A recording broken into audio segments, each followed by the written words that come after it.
Verjetno je, in vsi se zavedamo, da je glavni problem teh volitev in strank, ki se jih udeležujejo, in seveda njihovega pomena po volitvah, očitno ta. Ali se bodo nadaljevale reforme, ki so se začele pod to vlado. Cilj teh reform je bil seveda demontaža nekaterih sistemov, korporativnih in drugačnih, ki so ovirali razvoj Slovenije po osamosvojitvi. Ali se bodo te reforme nadaljevale, in to seveda dokaj odločno in daljnosežno, ali pa bo prišlo do nasprotnega, to bi pa bila seveda kvečemo neka regresija, stagnacija, ki lahko pelje celo v kaos. Jaz mi je vprašanje najcemec, če lahko, nisem se še vsega spet, ampak vseeno, če lahko na kratko pa konkretno, kaj bo Slovenijo doletelo ob morebitni zmagi Socialnih demokratov? Mislim, da je v normalnih razmerah ne bi smelo doleteti ničesar posebnega.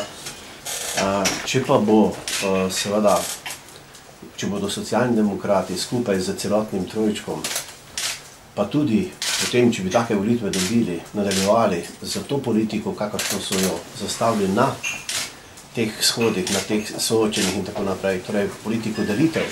V tem primeru se pa lahko pričakuje na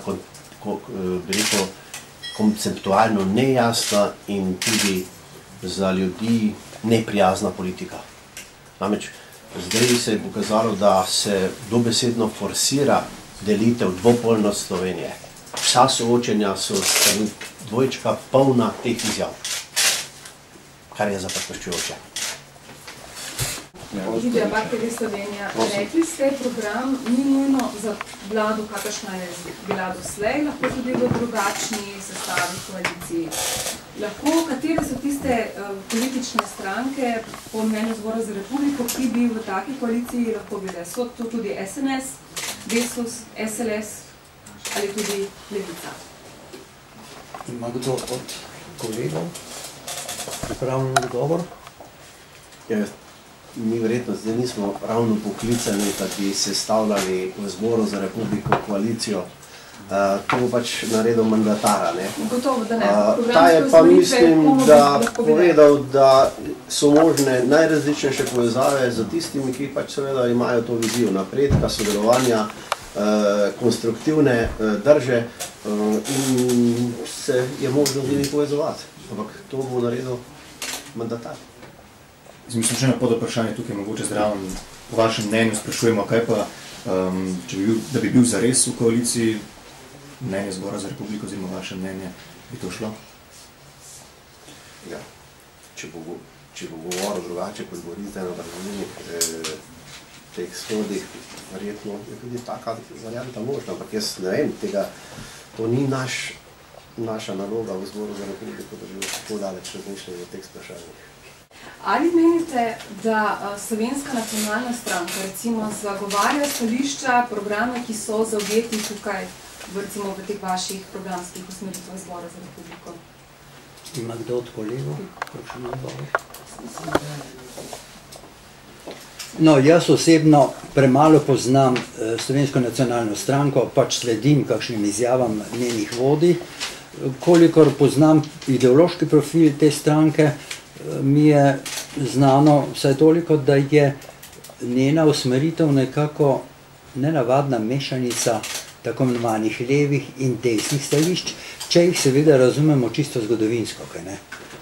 Z ene strani je to izrazito nacionalistična stranka, verjetno v nekem, jaz bi temu rekel, predmodernem smislu, to naj bi veljalo za desno, čeprav v narekovaju, z druge strani se veže zgodovinsko na NOB in tako dalje, kar bi veljalo lahko za levo, v nekem seveda zelo relativnem zgodovinskem pomenu besede. Zdaj, koliko ima ta stranka vpogleda v druge probleme, ki jih seveda tudi te točke upoštevajo, mi ni jasno in mi ni znano. Mislim, da se je opredeljevala vsaj zadnje čase do nekaterih bolj aktualnih vprašanj, tudi afer in tako dalje. Ampak to za orientacijo neke stranke ni tako zelo odločilno. Tako da na vaše vprašanje ne bi vedel odgovoriti. Moje osebno mnenje iz teh zadnjih dni, te predvolilne kampanje, ki je bila res dovolj umazana, ne, je pa to, da smo ugotovili, ne, da trije predsedniki iz tega levega trojčka imajo seveda svoje ideologe in sponzorje, ki so nad njimi. So oni samo pravzaprav izvajalci neke politike. To, kar stoji nad njimi, je neka stara, preživela politika. Konkretno, koga imate v misli? Gospoda Kučana, gospoda Jankoviča, vse so javno dajali direktive, kako naj ti predsedniki ravnajo, in vi ste o tem vsakodnevno poročali. Torej, zato se meni potem postavi vprašanje kredibilnosti takih predsednikov, takega trojčka, ne, če imajo torej svoje ideologe nad sabo.